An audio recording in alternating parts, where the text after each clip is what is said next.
আমাদের দেহে যে ডিএনএ আছে, যে ডিএনএ এখন টেস্ট করা হয়, আজ থেকে 200 বছর আগে ডিএনএ মানুষ বুঝতো না। যার সন্তান প্রমাণ করার কোনো কথা ছিল না, মা যতক্ষণ না বলতো যার সন্তান প্রমাণ হতো না। কিন্তু এখন যার সন্তান প্রমাণ হওয়ার সুযোগ আছে না নাই বলেন? আছে। ডিএনএ টেস্ট করলে সব ধরা পড়ে যায়, কার বাচ্চা এটা, কার সন্তান এটা, কার সন্তান সে পেটে লালন করেছে, কে কোথায় অবৈধ করেছে। আজকে সব কিছু বিজ্ঞান প্রমাণ করেছে সে ডিএনএটা। এই ডিএনএ তার মোট দৈর্ঘ্য হলো 2000 কোটি কিলোমিটার লম্বা। জোরে কোন আল্লাহু আকবার। 2000 কোটি কিলোমিটার লম্বা একটা ডিএনএ যদি এত দৈর্ঘ্য হয়, পৃথিবী থেকে সূর্য পর্যন্ত প্রায় 50 বারেরও বেশি বার ঘুরে আসা যাবে। এত দীর্ঘ একটা মানুষের ডিএনএর পরিমাণ, লম্বার পরিমাণটা এটা। ডিএনএতে আল্লাহ রাব্বুল আলামিন এত তথ্য দিয়েছেন, যদি এনসাইক্লোপিডিয়ার সমান 900টা খণ্ড বিশালাকার বই হবে তবুও লেখা শেষ হবে না। আমাদের দেহে যে সবচেয়ে ক্ষুদ্রতম অংশ হলো কোষ। এই কোষের সংখ্যা হলো 37.2 ট্রিলিয়ন। কেউ তো আল্লাহু আকবার বললেন না। মানব দেহ কোষের সংখ্যা হলো 37.2 ট্রিলিয়ন একটা মানুষের। সেন্সরি রিসেপ্টর আছে হলো 110 মিলিয়ন। লোহিত রক্ত কণিকা আরবিসি আছে হলো 30 ট্রিলিয়ন। শুধুমাত্র মস্তিষ্কের নিউরন সংখ্যা হলো 100 বিলিয়ন। আল্লাহু আকবার বলেন। কয় মানুষের কথা বলতেছি? এক মানুষ। শুধু চামড়ার নিচের অংশ, কিন্তু এগুলো চামড়ার নিচের অংশ। অসমান না সমান? সমান। মানুষের দেহে যে রক্ত আছে, এই রক্তের আবার ভেসেল আছে, এর ব্লাড ভেসেল আছে। সেই ব্লাড ভেসেলটা হলো 42 বিলিয়ন, যা 97,000 কিলোমিটার লম্বা। মাত্র 3 হাত 3 ফিট তার দিয়া ইয়ারফোন, সেই ইয়ারফোনের তারের ইয়ারফোন যদি পকেটে রেখে দেন, কিছুক্ষণ পর কয়েকটা প্যাঁচ লাগে। অথচ আল্লাহ রাব্বুল আলামিন একটা দেহের মধ্যে 97,000 কিলোমিটার লম্বা ব্লাড ভেসেল রেখে দিয়েছেন। কোনোদিন সেই ভেসেলের মধ্যে কোনো প্যাঁচ লাগলো না। জোরে বলি সুবহানাল্লাহ। কে করেছেন? আসতে বলবেন না, কে করেছেন বলেন? আল্লাহ করেছেন। আল্লাহ বলছেন, আমাকে চেনার জন্য বান্দা কমন সেন্স নিয়ে আসো, বিবেকহীন হইও না। তোমার মাথা থেকে পা পর্যন্ত তুমি দেখো, কারো অবদান এখানে চুল পরিমাণ নাই। সম্পূর্ণ অবদান একমাত্র তিনি কে? আল্লাহ বলছেন, বান্দারে তুমি বিবেকবান হও। বিবেকবানের কিছু বৈশিষ্ট্য আমি তোমাকে শেখায় দিচ্ছি, বান্দা শুনে রাখো। আল্লাহ রাব্বুল আলামিন সুন্দর করে বলছেন, কি সুন্দর করে তিনি জানাচ্ছেন। আল্লাহ রাব্বুল আলামিন বলছেন, আফামান ইয়ালামু আন্নামা উনজিলা ইলাইকা মির রাব্বিকাল হাক্কু কামান হুয়া আ'মা ইন্নামা ইয়াতাযাক্কারু উলুল আলবাব। জোরে বলুন আল্লাহু আকবার। উলুল আলবাব কারা? নাম্বার 1 হলো আল্লাযীনা ইউফুনা বিআহদিল্লাহি ওয়া লা ইয়ানকুদুনাল মিসাক। নাম্বার 1 হলো বিবেকবান মানুষ তারাই যারা কখনো ওয়াদা ভঙ্গ করে না। কি ভঙ্গ করে না বলেন? 1 নাম্বার ওয়াদা আমরা করেছি কার কাছে? আল্লাহ। আসতে বলুন কার কাছে? দুনিয়াতে না, রুহের জগতে। বলেন কোথায় কোথায় কোথায়? মনে আছে আপনাদের? মনে আছে? কই মনে আছে আপনাদের? কি ঘুমাচ্ছেন নাকি আপনারা? মনে আছে? মনে নাই? মনে নাই তো। রুহের জগৎ আপনি যে বলছেন, হ্যাঁ তুমি আমার রব, মনে আছে আপনাদের? মনে তো নাই, আবার হ্যাঁ করেন কেন? মনে নাই তো। মনে আছে তোমার? আচ্ছা, আমারও তো মনে নাই। এই যে মার দুধ খাইছেন, মনে আছে কারো? মনে আছে? কেমনে মনে থাকবে? 2 বছরে মনে থাকে? আচ্ছা, মার পেটে 10 মাস ছিলাম, মনে আছে কার কার? হাত তোলেন। ওই যে তুলছে একজন, মার পেটে ছিল, হাত তুলছে, মনে আছে? আচ্ছা, মার পেটে 10 মাস ছিলাম, মনে নাই। দুধ পান করেছি 2 বছর, হাওলাইনি কামিলাইন, তাও মনে নাই। কিন্তু আমি বিশ্বাস করি কি বিশ্বাস করি না বলেন? বিশ্বাস করেছি, কারণ মা বলেছেন, বাজান তোকে আমি 2 বছর দুধ খাওয়াইছি রে। তুই আমার পেটের মধ্যে ছিলি 10 মাস, লাথি মেরেছিস, 9 মাসে প্রত্যেকটা শিশু মার কলেজায় লাথি মারে 4500 থেকে 5000 বার। আল্লাহু আকবার বলবেন না? এই মার এই অবদান কেউ অস্বীকার করতে পারবেন? কেউ কি পূরণ করতে পারবেন না? এই তো উঠে যাওয়ার সিলসিলা শুরু হচ্ছে ধীরে ধীরে। কি যাবেন নাকি আপনারা? আমি কিন্তু যেতে দেব না, কেউ যাবেন না, আমরা সবাই থাকবো। জোরে বলি ইনশাআল্লাহ। খুব চাপ থাকলে একটু বলবেন, হাত উঁচু করবেন, হুজুর এই যে সমস্যা আমি পারতেছি না, শুধু এটা বলবেন, কিন্তু কেউ যাবেন না। আমি মাহফিলে এসে আমি খুবই আনন্দিত, আপনাদের মাহফিলে এসে আমি খুবই আনন্দিত। এত সুন্দর ভদ্র শ্রোতা আপনারা, বলি আলহামদুলিল্লাহ। এটা কি জনসভা না ইবাদতের জায়গা? বলেন বলেন, কিসের জায়গা এটা?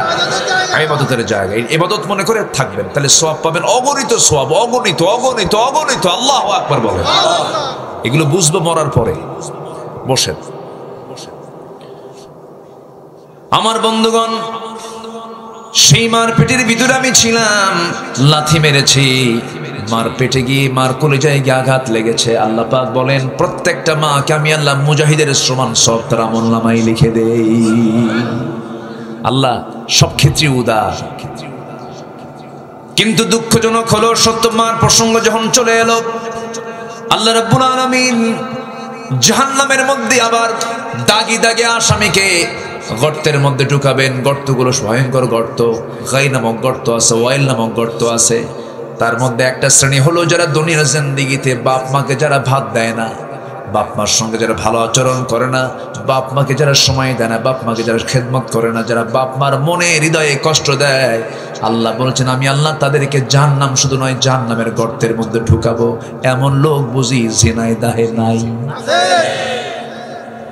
যাবেন না এই সময়। এসে উঠলি ভাববো ওর বাপ মাকে দেখতে পারবো না। বসেন।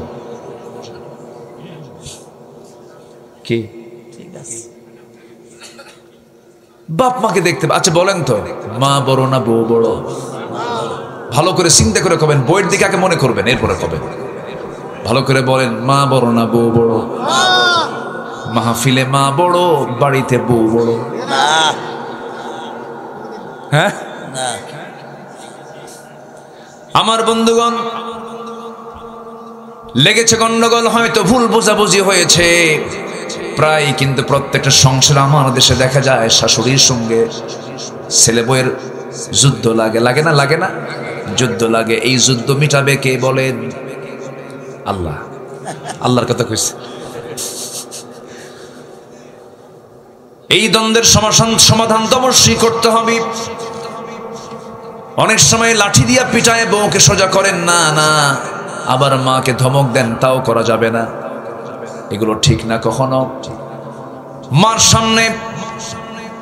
সামনে বউকে ছোট করবেন না, আবার বউয়ের সামনে মাকে ছোট করবেন না। মাকে মার জায়গায় নিয়ে চলে যাবেন, আবার বউকে বউয়ের জায়গায় সেপারেশন করে সুন্দর করে বুঝায়া বলবেন।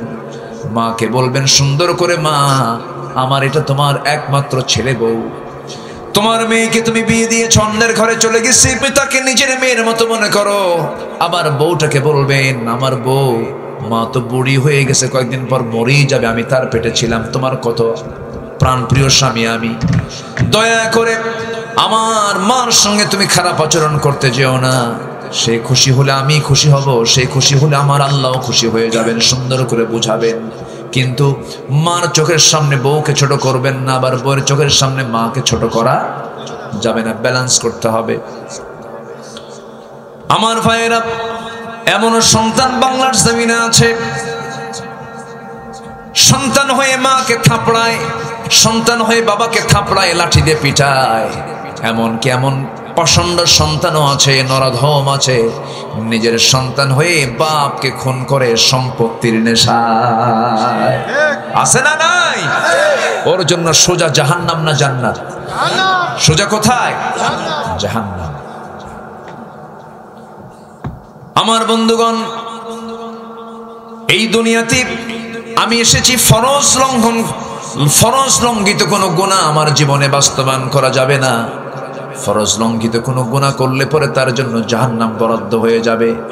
বাপ মার সঙ্গে খারাপ আচরণ করা একটা ফরজ লঙ্ঘিত গুনাহ। এই গুনাহটা থেকে আল্লাহ পাক আমাদেরকে দূরে রাখুন। জোরে বলি আমিন, আরো জোরে আমিন। কোনো হত্যার কাছে যাওয়া যাবে না, কোনো খুনের কাছে যাওয়া যাবে না। এটা ক্ষমার অযোগ্য গুনাহ, আল্লাহ পাক এগুলোকে ক্ষমা করবেন না। আল্লাহ পাক তাকে জাহান্নাম দিবেন উপর করে। আল্লাহ পাক ওই খুনিকে কখনো মাফ করবেন না যতক্ষণ না ওই খুনিটার ব্যক্তি যতক্ষণ না তাকে মাফ করে দিয়েছে, তার আত্মীয় স্বজন মাফ করে দিয়েছে। সূরা কিসাস, সূরা আয়াতুল কিসাস আপনারা দেখেন, কুতিবা আলাইকুমুল কিসাস, কুতিবা আলাইকুমুল কিসাসের আয়াতের ভিতরে বিস্তারিত বলেছেন লাকুম ফিল কিসাসি হায়াতুন ইয়া উলিল আলবাব। আমার বন্ধুগণ, বান্দার হক নষ্ট করবে যে বান্দার কাছ থেকে মাফ না চাওয়া পর্যন্ত, মাফ পাওয়া না পর্যন্ত আল্লাহ সেই বান্দাকে কখনো মাফ করবেন না। আমার ভাইয়েরা, আমরা আল্লাহর কাছ থেকে ওয়াদা করে এসেছি, হ্যাঁ তুমি আমার রব, আলাস্তু বিরাব্বিকুম ক্বালু বালা। এই স্বীকৃতি দিয়ে আমরা দুনিয়াতে এসেছি। আবার এই দুনিয়া থেকে আমরা যখন বিদায় নিয়ে নেব, এই স্বীকৃতির যদি আমরা পূর্ণ বাস্তবায়ন করতে পারি, আল্লাহ আমাকে জান্নাত দিবেন। আমার বন্ধুগণ, আমার রবকে বলেন, আসতে বলুন, আমার রবকে। রব মানে কি? না, রব মানে হলো আইনদাতা, রব মানে হলো বিধানদাতা। রব তাকেই বলা হয়। সেই রব হতে পারেন, তিনি রব হতে পারেন যিনি সকল প্রকার অযোগ্যতা, ব্যর্থতা, অপূর্ণতা, সকল কিছু থেকে যিনি মুক্ত, তিনি হচ্ছেন আমার রব আল্লাহ। আমার বন্ধুগণ, এই দুনিয়াতে আমরা সবুজ ভূখণ্ড বাংলাদেশে বসবাস করি। 54,000 বর্গ মাইলের, 56,000 বর্গ মাইলের সোনার বাংলাদেশ। 20 কোটি মুসলমানের বসবাস এই দেশে। এই দেশে আজ 53-54 বছর পার হয়ে গেল। আল্লাহ যে রব, আল্লাহ যে আইনদাতা, কিন্তু আজকে 54 বছর ধরে আমরা দেখতেছি এই দেশে আইনটা চলছে আল্লাহর না বান্দার। আল্লাহর না বান্দার? বান্দার আইন চলতেছে। কিন্তু রবটাকে, রবটাকে আমার রবকে, কিন্তু এই দেশের রবকে কেমনে আল্লাহ হয়? মানুষের আইন চলতেছে। এখন তো কথা বললে অনেকের গায়ে একটু লাগবে মনে হয়, কি এরকম মনে করতেছেন নাকি আপনারা? আমার বন্ধুগণ, এই 53-54 বছর আমরা দেখতে পেলাম যারা এই ক্ষমতার মঞ্চে ছিলেন, যারা এই ক্ষমতার মসনদে বসা ছিলেন, সবার নামের আগে মোহাম্মদ লাগানো ছিল। সবাই মুসলিম পরিবারের মানুষ ছিলেন, কিন্তু 53-54 বছরে অন্তত নামাজের আইনটা পর্যন্ত বাংলার জমিনে কায়েম হয় নাই। এর ফলাফল হলো আজকে বাংলাদেশের মুসলমান মাত্র 5% নামাজি। কয় পার্সেন্ট বলে? আর 50 লক্ষ মানুষ আজকে মাদকাসক্ত, মাদকের সঙ্গে জড়িত। 50 লক্ষ মানুষ যদি মাদকের সঙ্গে সম্পৃক্ত থাকে, যে মদ খায়, যে নেশা করে, তার বাপ আছে, তার মা আছে, তার ভাই আছে। একটা পরিবারকে জাহান্নাম বানানোর জন্য একটা মাদক সেবী যথেষ্ট। আজকে এত বড় ক্ষতি হয়ে যাচ্ছে, এত বড় ক্ষতির মধ্যে এই জাতি পড়ে গেছে। নামাজ নাই, নেশার জগতে পড়ে গেছে। এই যে চিত্র চিত্রায়িত হয়েছে, কত মন্ত্রী মন্ত্রিত্ব পালন করেছেন, কত রাষ্ট্রপতির দায়িত্ব পালন করেছেন। জাহান্নামে যাবার যতগুলো কারণ আছে, এর মধ্যে 1 নম্বর কারণ হলো নামাজটাকে ছেড়ে দেওয়া। আজ পর্যন্ত জাতিকে নামাজ 5 ওয়াক্ত পড়াতে পারে নাই। সব তো দেখা শেষ করলাম, সব দেখা শেষ করেছে, আমরা আর দেখতে চাই না। কেউ চালিয়েছে 25 বছর, কেউ চালিয়েছে 16 বছর, কেউ চালিয়েছে 9 বছর, মাঝখান দিয়া কেয়ারটেকার গভর্নমেন্টটা কয়েক বছর। সব দেখা শেষ। আগামীর দেশ আমরা দেখতে চাই কোরআনের দেশ। রাজি আছেন কারা কারা? হাত উঁচু করে দেখান মুসলমান।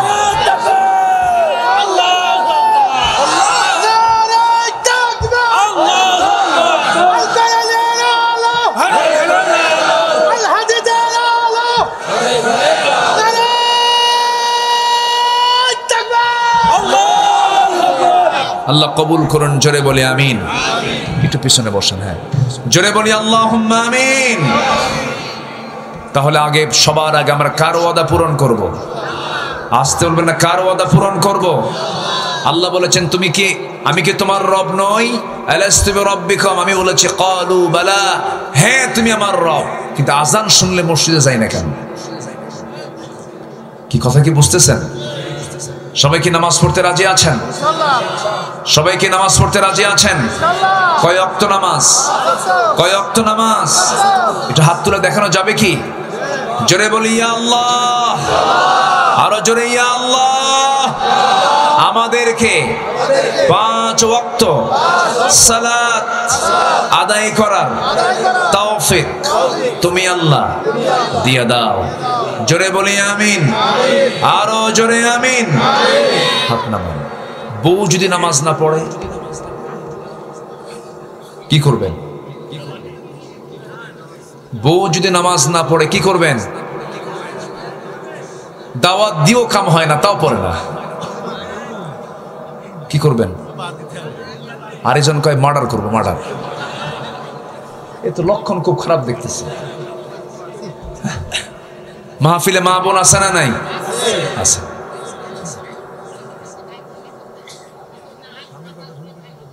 ওই যে দেখছেন মুরব্বী ফাইন কথা বলছে, যদি না শোনে একদম বাপের বাড়ি পাঠাই দেবো, যা। সুন্দর কথা। জি চাচা, চাচা চাচি নামাজ পড়ে তো? আপনারটা পড়ে তো নামাজ নাকি? হ্যাঁ, মরে গিয়েছে।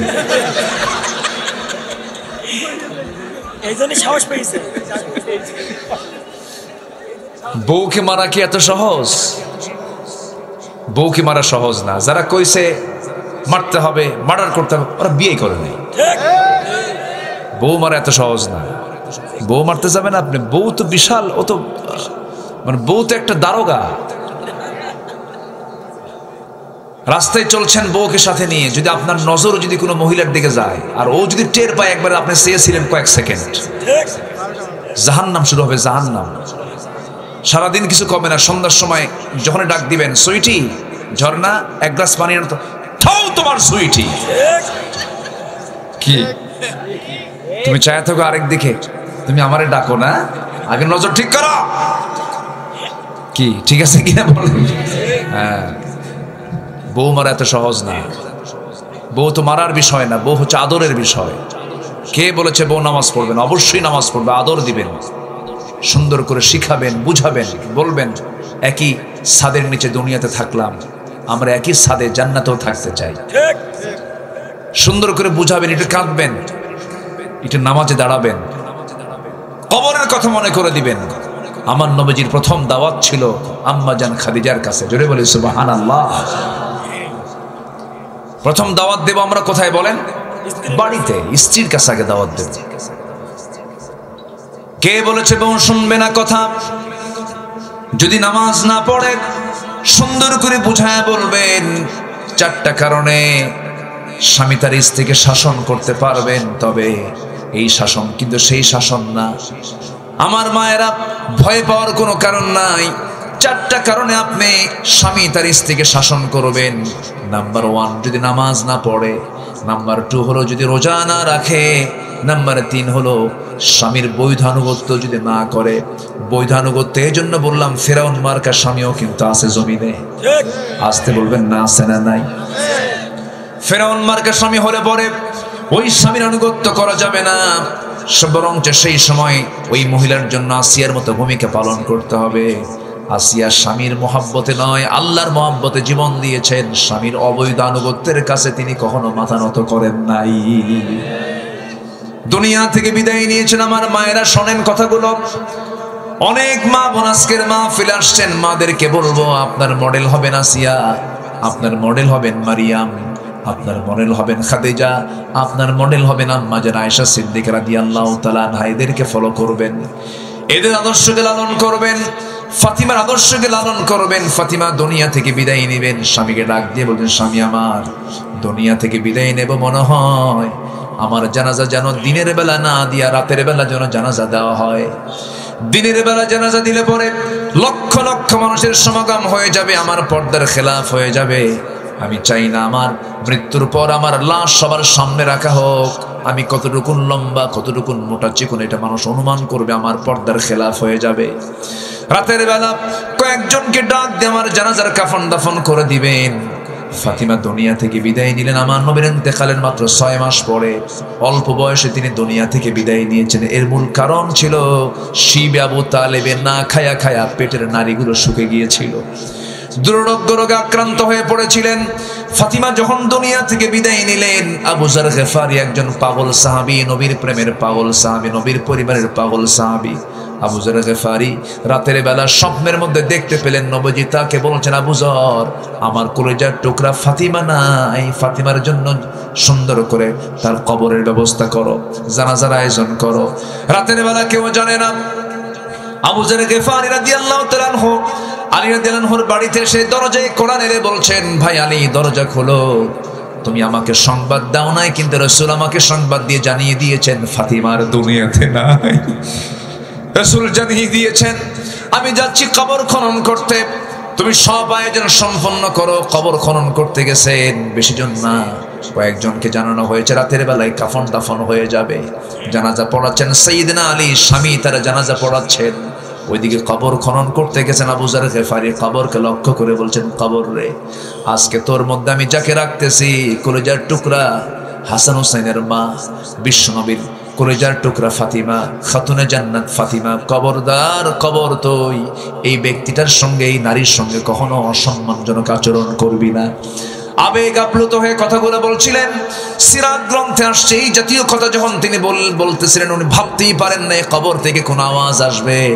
এই কথা বলে তিনি কাঁদতে কাঁদতে তিনি কবর থেকে উঠতেছেন, ভিতর থেকে একটা আওয়াজ আসলো, আবু যার রে, তুমি এতক্ষণ ধরে যে সমস্ত কথাগুলো বললে এই সমস্ত কথাগুলো কবরে চলবে না, এখানে লাগবে হচ্ছে আমল। কি লাগবে বলেন? আমল লাগবে।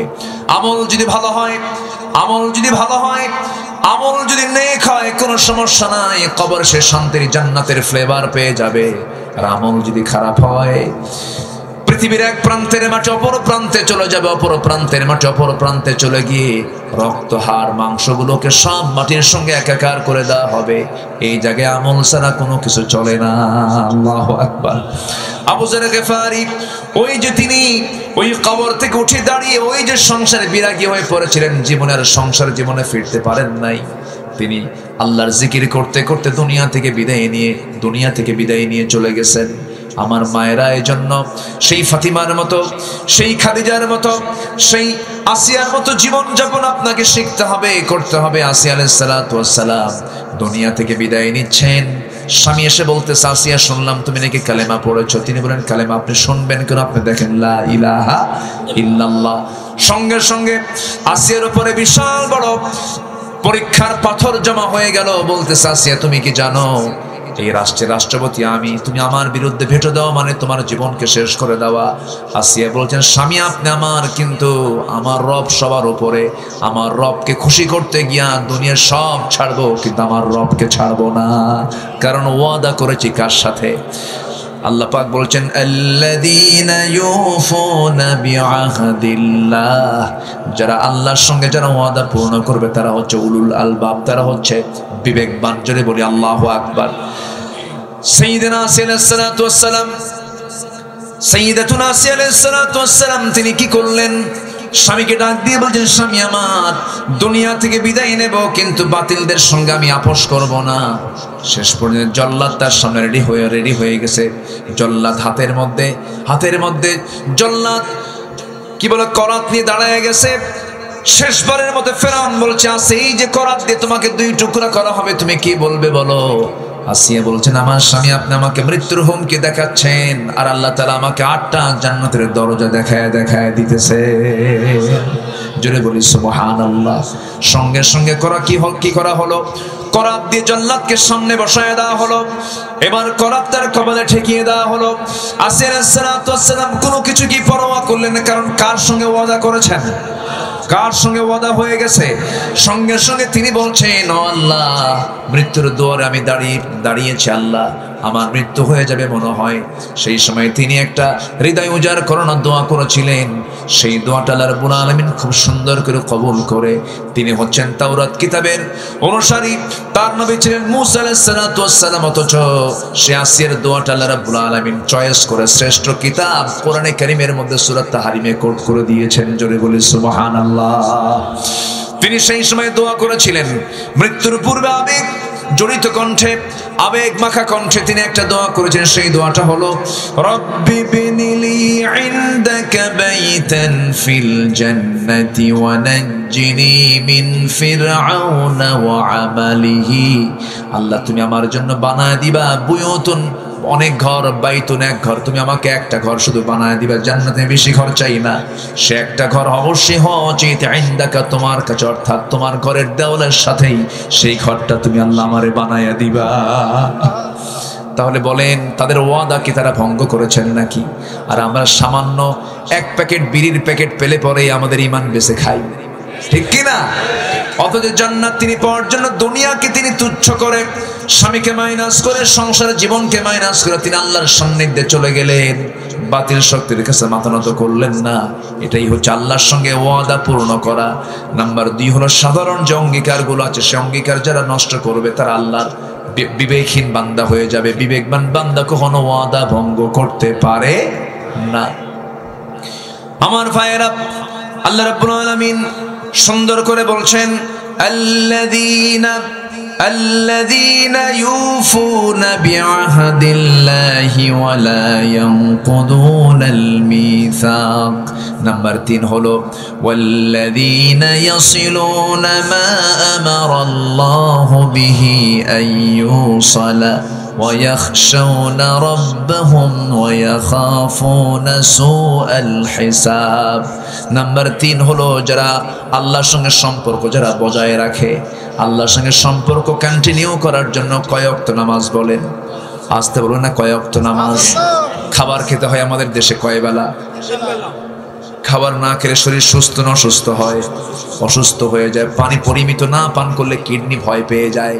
পরিমিত 3 থেকে 4 লিটার পানি পান না করলে যেমন কিডনি ক্ষতিগ্রস্ত হয়ে যায়, তেমন ঈমান নষ্ট হয়ে যায় কয় ওয়াক্ত নামাজ না পড়লে পরে বলেন? 5 ওয়াক্ত। আসেন দোয়া করে দিই। হ্যাঁ, এই যে 2-1 করে উঠতেইছে, বুঝলাম না কিছু। বসেন না, একটু বসেন। জি, বয়স হয়ে গেছে তো কিছু বলতে পারছি না। আর একটু সময়, আর একটু আমাকে কিছু সময় দেন। আপনি শুধু একা শুনছেন না তো, এই আলোচনাগুলো এই যে ক্যামেরা রেকর্ড হচ্ছে, ইউটিউব গুলো যাবে, আগামীকালকে কোটি কোটি মানুষ এই আলোচনাগুলো দেখবে। তা আপনি যদি চলে যান, আমি তো আলোচনা আগ্রহ হারায় ফেলবো, তাহলে এই মাহরুম হয়ে যাবে সবাই। যদি আপনি শুনছেন হাজার হাজার, আর এই আলোচনা চলে যাবে কোটি কোটি মানুষের কাছে, বলি আলহামদুলিল্লাহ। তাহলে এখানে আপনার উপস্থিত থাকার দরকার আছে না নাই? আচ্ছা, একটু বসেন। তা আল্লাহর সঙ্গে সম্পর্ক বজায় রাখার জন্য কন্টিনিউ কয় ওয়াক্ত নামাজ বলেন তো? বলেন কয় ওয়াক্ত নামাজ? 5 ওয়াক্ত নামাজ। নামাজ তো পড়বই আমরা। নাম্বার 4 হলো আল্লাহকে ভয় করব। আল্লাহকে যদি ভয়ের মতো ভয় করতে পারি, আমার দ্বারা কোনোদিন সগীরা গুনাহ হতে পারে না। আমার দ্বারা কবিরা তো দূরেই থাকলো, সগীরা গুনাহটা পর্যন্ত কখনো হতে পারে না। এই জন্য সবচাইতে ভয় করব আমরা কাকে বলুন? কাকে? আল্লাহকে ভয় করব, বিচার দিবসকে ভয় করব। আমার বন্ধুগণ, আল্লাহ রাব্বুল আলামিন বলছে বান্দা তুই আমার সঙ্গে সম্পর্ক রাখ। আমার নবীজি নামাজে মাঝে মাঝে দাঁড়াতেন, শিশুর মতো কাঁদতেন। কিসের মতো বলেন? শিশুর মতো কাঁদতেন। আমরা যখন আল্লাহর কাছে কাঁদবো, লজ্জা নিয়ে কাঁদবো না বেহায়া হয়ে কাঁদবো? বলেন বলেন বলেন। বেহায়ের মতো কাঁদতে হবে, আল্লাহর কাছে বেহায়ের মতো চাইতে হবে। একবার চাইবেন আর চাবেন না। না, দুনিয়ার মানুষের কাছে আপনি বারবার চাবেন, মানুষ আপনাকে বেহায়া বলবে, শরমহীন বলবে, শরম নাই, লজ্জা নাই। কিন্তু আমার আল্লাহ বলেন বান্দারা আমার কাছে যত বেশি চাস, আমি আল্লাহ তত বেশি খুশি হয়ে যাই। আমার কাছে চারে উদউনি আস্তাজিব লাকুম, আমাকে ডাক, আমি তোমার ডাকে সাড়া দেব। আমি তোমার ডাকে অবশ্যই সাড়া দেব। কেন সাড়া দেব না? অবশ্যই তোমার ডাকে আমি সাড়া দেব। বান্দা তুই আমার দিকে 1 হাত আগাবি, আমি তোর দিকে 10 হাত আগাবো। তুই আমার দিকে হেঁটে হেঁটে আসবি রে বান্দা, আমি তোর দিকে দৌড়া যাব। আল্লাহ আমাকে দারুণ ভালোবাসে। আমার ভাইয়েরা, প্রত্যেক রাতে আকাশে, এই দুনিয়ার আকাশে প্রত্যেক রাতে আল্লাহ রাব্বুল আলামিন চলে আসেন, শেষ রাতের দিকে আসেন। এবং শেষ রাতে শয়তানও কম না, প্রত্যেক বান্দার শিওরে বসে। শিওরে বসে শয়তান করে কি? 3টা গিট মেরে দেয়।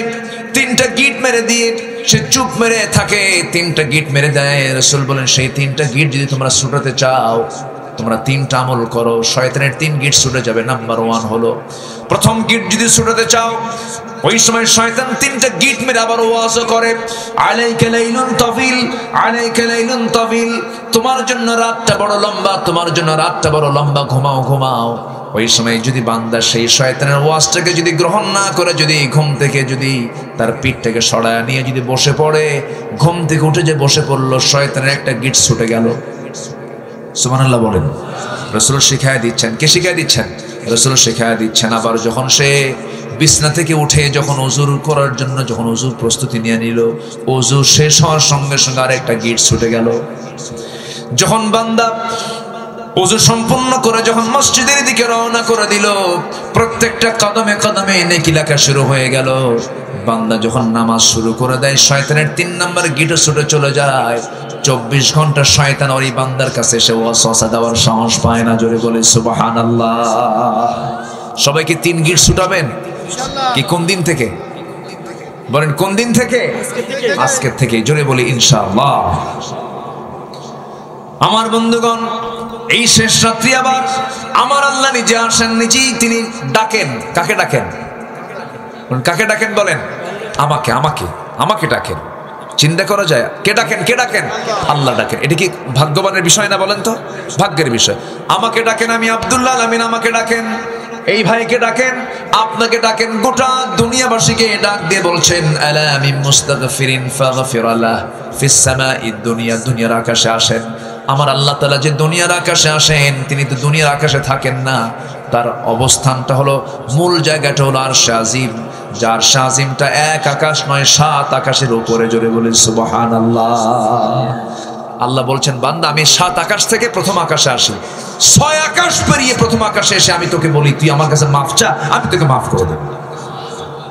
এটা কম কথা? বিশাল ব্যাপার। আমার ভাইয়েরা, আমার আল্লাহ কত দূরে আছেন দেখেন। সাব্বিহিসমা রাব্বিকাল আ'লা। সবার উপরে তিনি আছেন। আমরা যেখানে বসে আছি, এই বসে থাকা জায়গা থেকে, এটা হলো মহেশপুর জেলা, কি বলে, ঝিনাইদহ জেলার মহেশপুর থানার কি পোড়াদা গ্রাম। এই জায়গা থেকে ঠিক আমরা যদি দিনের বেলা যদি দেখি, সূর্য আকাশে দেখা যায়, রাতের বেলা চাঁদ দেখা যায়, আর মিটি মিটি করে জ্বলা কিছু তারকা দেখা যায়। আমার বন্ধুগণ, এই পৃথিবী একটা ছোট্ট জায়গা সূর্যের তুলনায়। এই পৃথিবীর চাইতে সূর্য হলো 13 লক্ষ গুণ বড়। আবার ওই সূর্যের চাইতে ওই যে মিটি মিটি করে জোনাকের মতো করে জ্বলা যে তারকাগুলো আমরা দেখতে পাই, অসংখ্য তারকা, সেই তারকাগুলো সূর্যের চাইতে বেটেল জুইস একটা তারকা আছে 33 কোটি গুণ বড়। জোরে বলেন সুবহানাল্লাহ।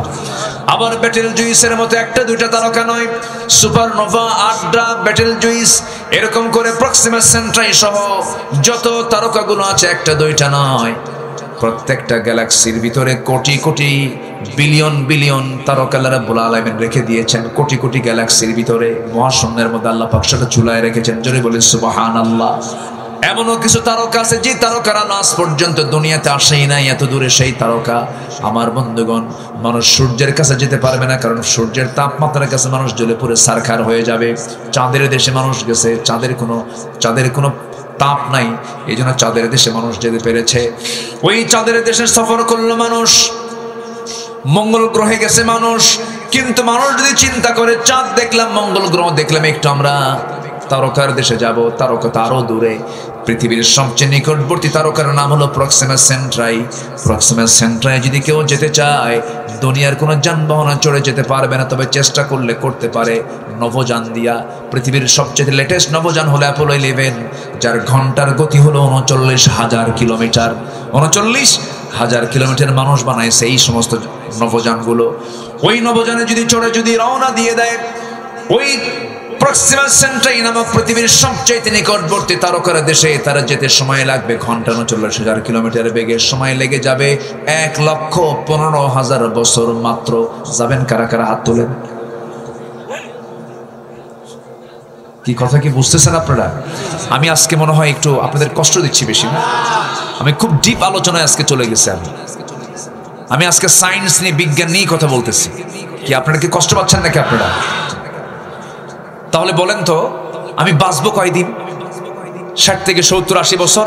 আর 39,000 কিলোমিটার বেগে ওই তারকার দেশ, পৃথিবীর সবচেয়ে নিকটবর্তী তারকার দেশে যেতে সময় লাগতেছে হলো 1,14,000 বছর। আল্লাহু আকবার বলেন। 1,14,000 বছর যদি সময় লেগে যায় এই ছোট্ট এই পৃথিবীর সবচেয়ে নিকটবর্তী তারকার দেশে, আপনি আসমান পাবেন কোন দিন? আল্লাহ বলতেছে, বান্দা আমি দুনিয়ার আকাশে এসে আমি তোকে মাফ করার জন্য দাঁড়ায় থাকি। আল্লাহু আকবার বলেন। এবং আল্লাহ নিজে বলছেন, আল্লাহ বলছেন, বান্দা তুই যদি তোর দিলটা যদি 5 ওয়াক্ত নামাজের জন্য যদি মসজিদে ঝুলায় রাখিস, আমি তোকে আমার আরশে আজিমের ছায়ায় তোকে জায়গা দিয়ে দেব। কোন যানবাহনে যাবেন? দুনিয়ার কোন যানবাহনে যাওয়া সম্ভব? আমাকে সুন্দর করে ফ্লাইটে চড়ে আরশে আজিমের ছায়ায় জায়গা করে দিবেন। তিনি আমার কে? আরো জোরে বলেন, তিনি আমার কে? নামাজকে ছাড়বো না ধরবো? নামাজকে ছাড়বো না ধরবো? আপনার গ্রামকে আপনি মানসিকতায় নিয়ে আসেন। আপনার গ্রামে কারা নামাজ পড়ে না তাদেরকে তালিকা করবেন। কারা পর্দায় থাকে না, কোন ঘর থেকে? যুবকরা তোমরা মাথায় নাও, তোমাদের হাতে আগামীর বাংলাদেশ, ঠিক কিনা? তোমরা মাত্র 35 মিনিট সময় দিয়ে ভাঙ্গা হেলিকপ্টারে দিল্লি পাঠায় দিছো, ঠিক কিনা? আগামীর বাংলাদেশ তোমরাই গড়বে। তোমরা সিদ্ধান্ত নাও, তোমার গ্রামের কোন মহিলা বোরকা ছাড়া বের হয়? ওই গ্রামের ওই বাড়ির মুরব্বীকে বলো, এই গ্রামে বসবাস করতে হলে বোরকা ছাড়া বের হওয়া যাবে না। তা'মুরুনা বিল মা'রুফ ওয়া তানহাউনা আনিল মুনকার। এরপরে তোমার গ্রামের মাতব্বর যদি নামাজ না পড়ে, বলবো আপনি নামাজ ধরেন, মাতব্বরে টিকে রাখেন। একবার দুবার তিনবার বলার পরও যদি সে নামাজ না পড়ে বিড়ি খায়, এরকম যদি মাতব্বর হয়, চরিত্রহীন হয়, একদম ধমক দিয়ে বলবে আপনার মাতব্বরি ছুটায় দিলাম, বেনামাজির কোনো মাতব্বরি চলবে না আমাদের গ্রামে, ঠিক কিনা? বাস এরকম করে সতর্ক হও। 64,000 গ্রামকে তোমরা ঠিক করে ফেলো। আগামীর বাংলাদেশ কোরআনের বাংলাদেশ হয়ে যাবে ইনশাআল্লাহ। আল্লাহ কবুল করেন, জোরে বলি আমিন।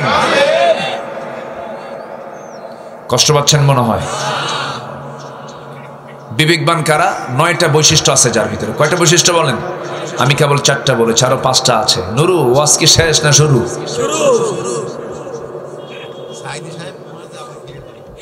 জি বলি বলি আলহামদুলিল্লাহ, জোরে বলি আলহামদুলিল্লাহ। আমার ভাইরা, আল্লাহ রাব্বুল আলামিন এবার বলছেন والذين يصلون ما أمر الله به أن يوصل ويخشون ربهم ويخافون سوء الحساب। জোরে বলুন আল্লাহু আকবার। নাম্বার 4 হলো আল্লাহকে ভয় করবে যারা। নাম্বার 5 হলো বিচার দিবসকে ভয় করবে যারা। নাম্বার 6 হলো সন্তুষ্ট চিত্তে সবর করবে যারা আল্লাহর প্রতি। ধৈর্য আগে না নামাজ আগে? বলেন বলেন বলেন। ধৈর্য আগে। দেখবেন কিছু কিছু অধৈর্যশীল নামাজি আছে, ইমাম সাহেব নামাজ একটু লম্বা করলে পরে পিছন থেকে গলা খেকু মারে। আছে লোকমা দেয়, হুজুর আমার ব্যবসা আছে, আমার কি কাজ নাই, তাড়াতাড়ি শেষ করেন। এরকম হওয়া যাবে না। যার মসজিদে ঢুকলে পরে অস্থির চিত্ত তার কাজ করে, কেমন করে মসজিদ থেকে তাড়াতাড়ি বের হব, এটা ইমানদারের বৈশিষ্ট্য নয়। ইমানদার যখন পৃথিবীর সব কাজ ছেড়ে যখন মসজিদে ঢুকবে, তার কাছে মনে হবে আমার কাছে পৃথিবীর সবচেয়ে আরামের জায়গা, তৃপ্তির জায়গা হলো মসজিদ। মসজিদ সবচেয়ে প্রিয় জায়গা আমরা বানাবো। জোরে বলি ইনশাআল্লাহ, আরো জোরে বলি ইনশাআল্লাহ। দুঃখে বুকটা ফেটে যায়, অধিকাংশ মসজিদগুলো আজকে পাকা হলেও কিন্তু ইমানগুলো মহা কাঁচা। ফজরের সময় মুসল্লি খুঁজে পাওয়া যায় না। একটা গ্রামকে আদর্শ গ্রাম বলবেন কেমনে? 1 নম্বর তালিকায় বৈশিষ্ট্য বলবেন। 1 নম্বর বৈশিষ্ট্য একটা আদর্শ গ্রামের ফজরের সময় সবচেয়ে মুসল্লি বেশি হবে সেই গ্রামের, কি ঠিক কিনা? সেই গ্রামের মসজিদের মুসল্লি সবচেয়ে বেশি হবে কোন কোন কোন সময়? ফজরে। কারণ ফজরের সবাই কোথায় থাকে? বাড়ি থাকে। বাড়ি থেকে সে মসজিদে চলে আসবে। জোহরে কাম থাকে, অফিসে থাকে, বিভিন্ন জায়গায় যায়। জোহরের মুসল্লি কাউন্টেবল নয়, আসরের মুসল্লি কাউন্টেবল নয়। এই জন্য রাসূল বলেছেন, যে ব্যক্তি ফজর নামাজ এবং এশার নামাজ বা জামাতে পড়বে, আল্লাহ রাব্বুল আলামিন গোটা রাত কিয়ামুল লাইলের সমান সওয়াব তার আমলনামায় দিয়ে দিবে। বাড়ি থেকে নামাজ পড়বা না, জামাতে পড়বা না, দেখো আমি কি অফার দিয়ে দিলাম। আল্লাহু আকবার বলেন। তাহলে গোটা রাত নামাজের সওয়াব পাবো আমরা কখন?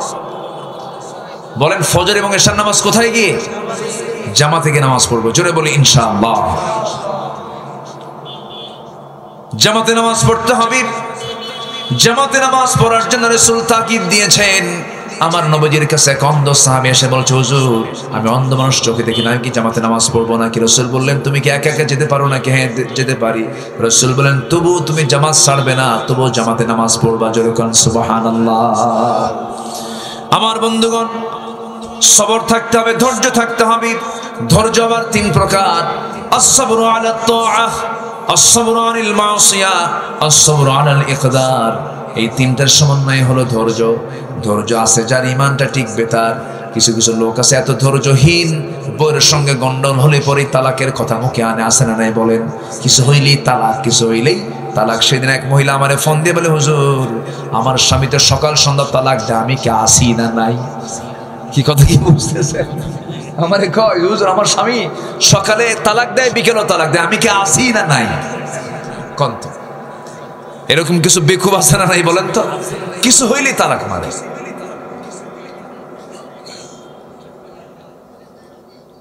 অসংখ্য পরিবার আছে আমার দেশে, স্বামী স্ত্রীর পরিচয় দিয়ে তারা সংসার চালাচ্ছে, কিন্তু নিয়মিত তাদের জেনা হচ্ছে, কারণ বহু আগেই তালাক হয়ে গেছে।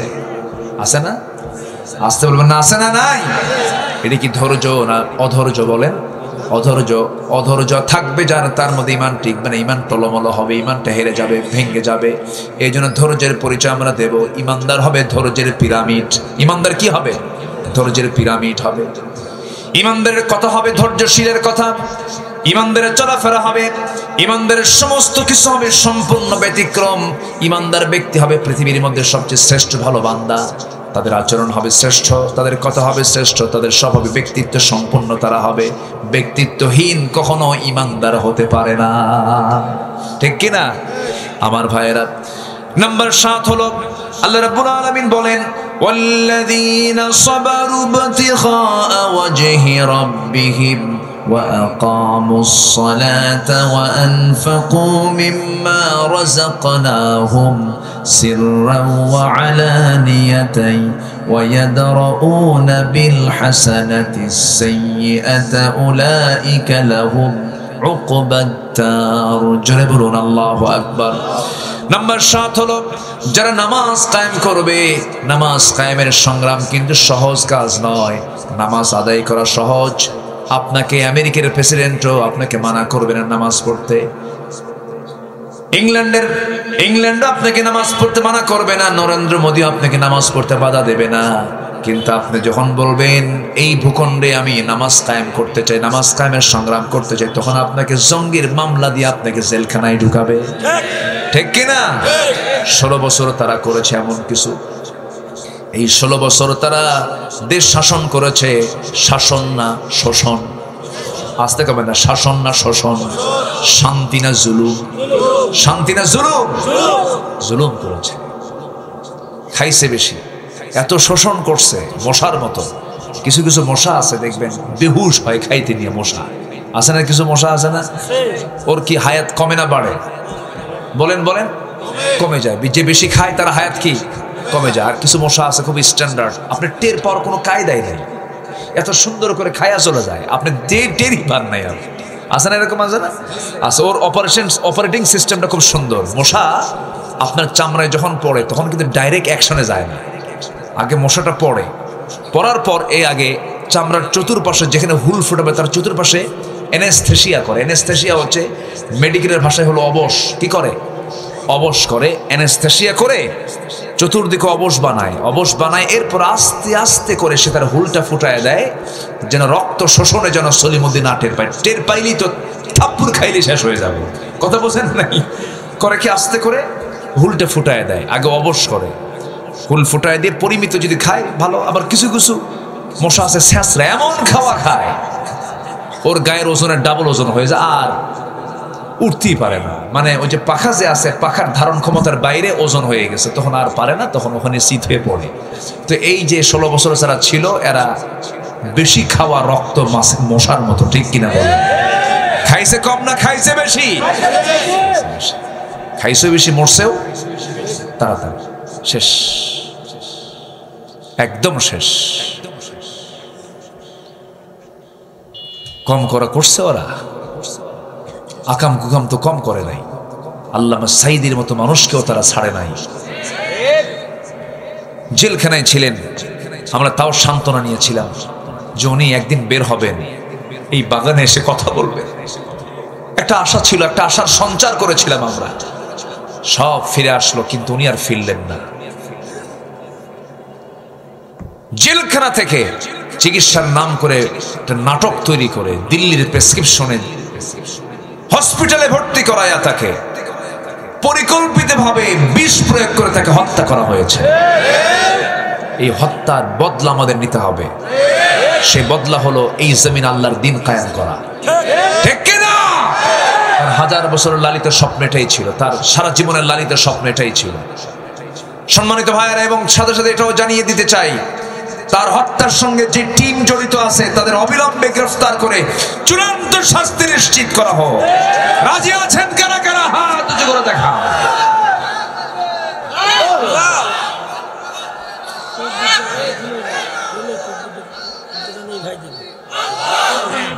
আল্লাহ কবুল করুন, জোরে বলে আমিন, আরো জোরে আমিন, আরো জোরে আমিন। সম্মানিত ভাইয়েরা, নামাজ কায়েমের কাজ কুসুমাস্তীর্ণ নয়। রাসূল মার খেয়েছেন, আমাকে আপনাকে মায়ের খাওয়ার প্রস্তুতি নিতে হবে। নামাজ কায়েমের সংগ্রাম আমাকে আপনাকে এগিয়ে আসতে হবে। 16 বছর কত মানুষ বৈধ স্ত্রীর কাছে যেতে পারেন নাই, ঠিক কিনা বলেন? স্ত্রী হক আদায় করতে ওরা বাধা দিয়েছে, সন্তানের চেহারা দেখে নাই। এই বিডিআর গুলো 16 বছর জেল খেটেছে, সন্তান স্ত্রীর গর্ভে রেখে জেলখানায় ঢুকেছে। 16 বছর পর 16টি একটা মেয়েকে সে কাছে পেয়েছে। এই যে জুলুমগুলো করা হয়েছে, এই জুলুমের ফলাফল হচ্ছে তাদের এই প্রায়শ্চিত্ত। আসতে বলবেন না, জোরে বলুন ঠিক কিনা? এত দাপট মাহফিল আসলেই ডানে বামে সব বসে যেত কিরামুন কাতিবিন, কথা বলতে দিত না, মাইক টেনে ছিটত। প্যারেড ময়দান 18 বছর বন্ধ রেখেছিল, সিলেট আলিয়া মাদ্রাসা কয়েক যুগ বন্ধ রেখেছিল, আমান ট্রাস্ট বন্ধ রেখেছিল, হাজার হাজার মাহফিল 144 জারি করেছিল। যারা কোরআনকে অচল করতে চেয়েছিল আল্লাহ তাদেরকে অচল বানায় দিয়েছেন। ইতিহাস থেকে শিক্ষা নাও, আল্লাহ তুমি তাদেরকে শিক্ষা নিয়ে তওবা করে ফিরে আসুক, আমরা দোয়া করি। আল্লাহ কবুল করুন, জোরে বলি আমিন, আরো জোরে আমিন।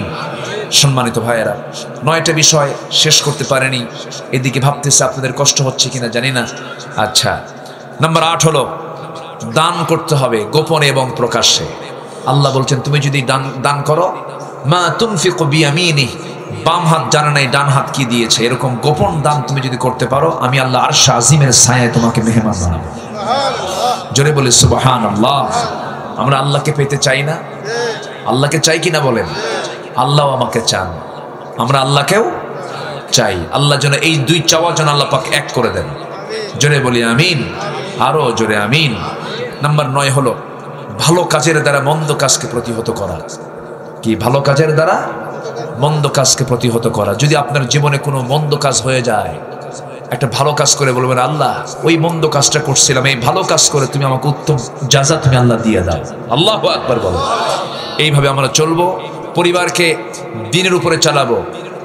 বউ সন্তান ছেলে মেয়ে এগুলো সব যেন দ্বীন বোঝে, তারা যেন পর্দায় থাকতে পারে, এই তাওফিক আল্লাহ পাক তুমি সবাইকে দিয়ে দাও। জোরে বলি আল্লাহুম্মা আমিন। এই আশাবাদ কামনা করছি। ধীরে ধীরে আমরা দোয়ার দিকে যাব। আমরা চাইবো কার কাছে বলেন তো? আসতে বলো না, চাইবো কার কাছে? আমরা আল্লাহর কাছে। নামাজের মতো করে বসে আমরা তাশাহুদের সূরতে বসে যাই, আমরা আল্লাহর কাছে চাবো আল্লাহ যেন আমাদের গুনাহগুলোকে মাফ করে দেন। জি,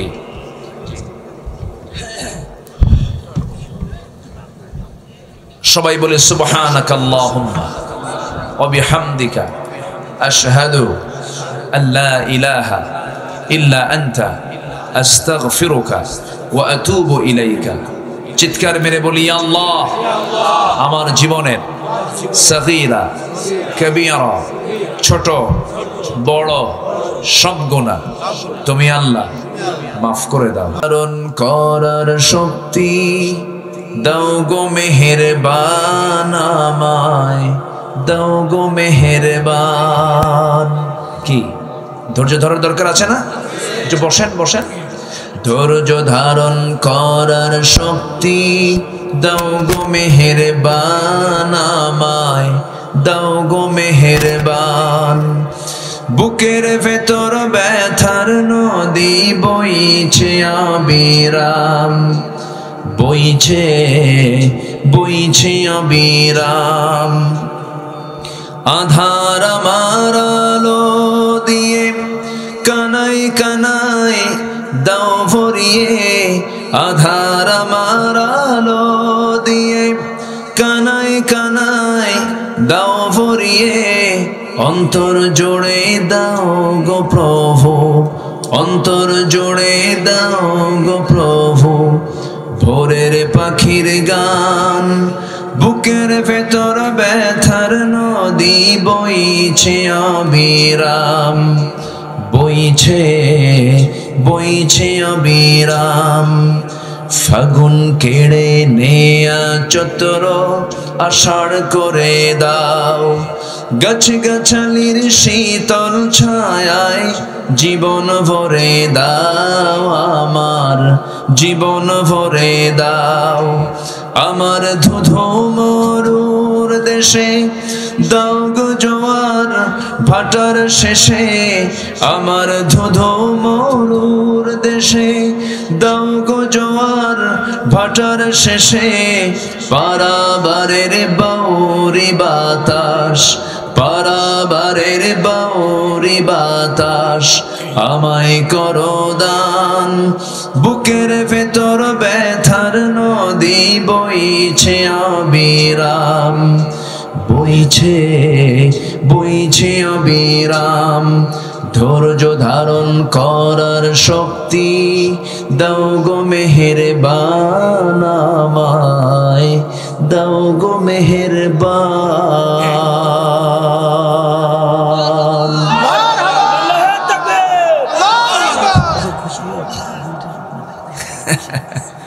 আচ্ছা আসুন আমরা কার কাছে চাবো আমরা বলেন তো?